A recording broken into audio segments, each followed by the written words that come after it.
Bonsoir à tous, vous êtes sur Lancé Critique et aujourd'hui on va parler de jeux qui m'ont particulièrement marqué, on va parler de Ten Candles.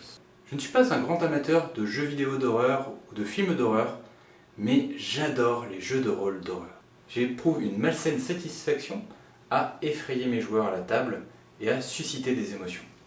Et c'est totalement par hasard que je suis tombé sur Ten Candles. Et Ten Candles m'a très vite intrigué, car son postulat de base est « vos joueurs vont mourir ».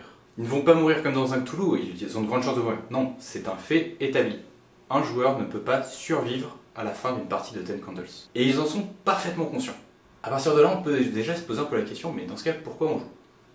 Eh bien, on joue pour raconter une belle histoire. J'avais déjà un peu gratté du côté des storytelling, et forcément, eh bien, ça cochait plusieurs des cases qui m'intéressent. On est sur un jeu d'horreur avec MJ, de storytelling avec une énorme ambiance. Sur le papier, le jeu avait tout pour moi. Et j'ai donc fait ma première partie de Ten Candles. J'ai donc bien travaillé mon système, j'ai travaillé mon ambiance, réuni quelques amis dans une cave fermée, on a allumé les bougies et commencé cette première partie de Ten Candles. Et c'est sûrement une des expériences rôlistiques les plus intenses que j'ai connues. Il y avait une véritable tension à table. Pendant toute la partie, les personnages étaient en jeu dans leur personnage sans jamais rien lâcher. Et c'est peut-être pour la première fois que j'ai eu une table avec une telle osmose où tout le monde était vraiment dans la partie du début à la fin. Généralement, on ne peut pas s'empêcher d'avoir une petite digression, une petite blague de ci de là. Là, on était assez loin de ça. On était dans une véritable expérience rôlistique. Si bien qu'à la fin de la partie, lorsque la dernière bougie s'est éteinte, il y a eu un lourd silence de plusieurs minutes, le temps que tout le monde digère ce qu'on venait de vivre. Et pour moi, ça a été une expérience incroyable, et pour mes joueurs également. D'ailleurs, on m'en a redemandé et redemandé. Et de mon côté, ça m'allait parfaitement, parce que je trouvais ce jeu incroyable. À ce jour, ça reste mon jeu de rôle préféré.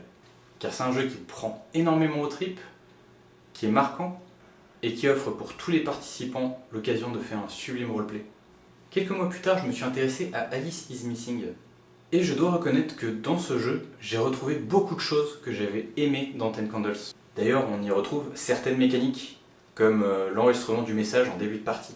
Et là aussi, on est dans un cadre où on va raconter ensemble une belle histoire, et où on va avoir une forte connexion avec nos personnages, et vraiment ressentir la partie. J'ai fini certaines parties d'Alice is Missing tremblant devant toute la tension générée par la partie.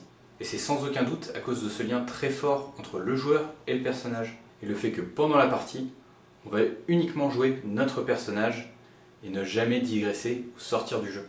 C'est pour ça que Alice is Missing est sûrement l'une des expériences les plus proches que j'ai eues de Ten Candles. Mais comme je préfère maîtriser et les jeux d'horreur, c'est ce dernier qui reste mon petit chouchou. Et c'était le dernier épisode des jeux qui m'ont marqué, en tout cas jusqu'à maintenant. Il y a bien sûr plein d'autres jeux que j'ai adorés en tant que rôliste. Et j'aurais sûrement pu vous faire une vidéo sur Macadabre, sur Mantra, sur Patient 13, ou encore sur Lovecraftesque, Fiasco, Terre 2. Bref, des bons jeux, il y en a eu énormément, et je suis sûr qu'il y en aura encore énormément d'autres. Mais en tout cas, je n'espère qu'une chose, c'est que le jeu qui me marquera le plus n'est pas encore arrivé.